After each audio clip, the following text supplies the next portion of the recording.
Well, and Dr. Ruth, going back to where we started with this with you, did you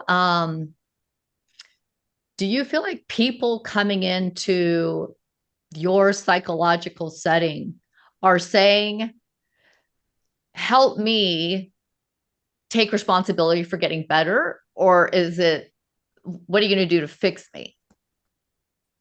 I think generally people come into,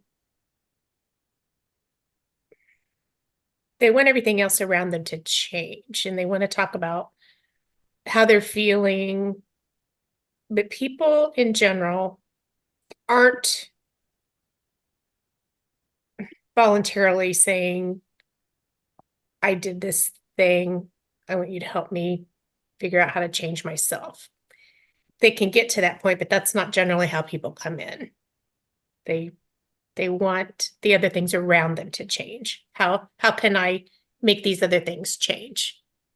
Um, so that I feel better. But that's not really where the work is. And I think we're going to talk about control in AI. There's control in insurance and things too that people in private practices are. Um, a lot is driven by insurance and what they dictate and say they'll pay for. And you have to diagnose somebody if you want insurance to pay. Most people aren't going to be able to afford to private pay.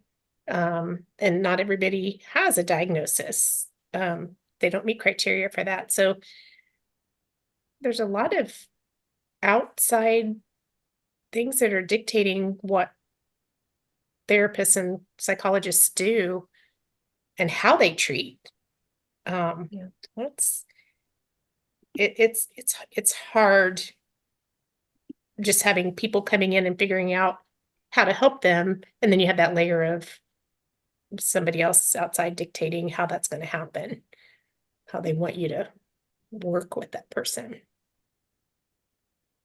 Yeah. Well, and then like you and I had a conversation about how diet plays a role in somebody's mental well-being. Mm-hmm. Exercise or lack of exercise plays a role in somebody's mental well-being.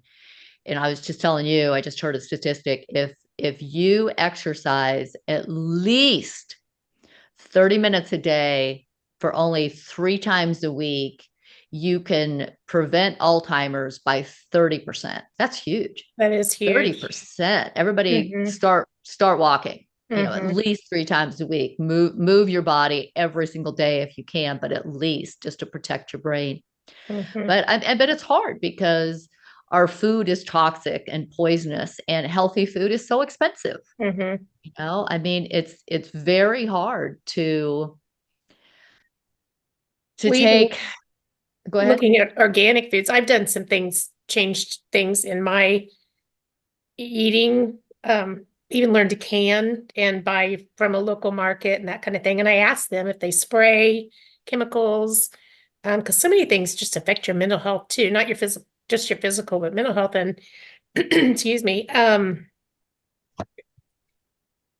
even organic,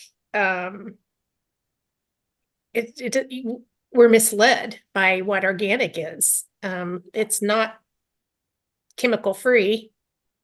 Organic farms are still able to spray certain things. So, um, we try, but we just don't get the information. People, we're not, we're not informed, and we have to, do that for ourselves. It's a rough world out there now. It's very different than what it was when I was growing up.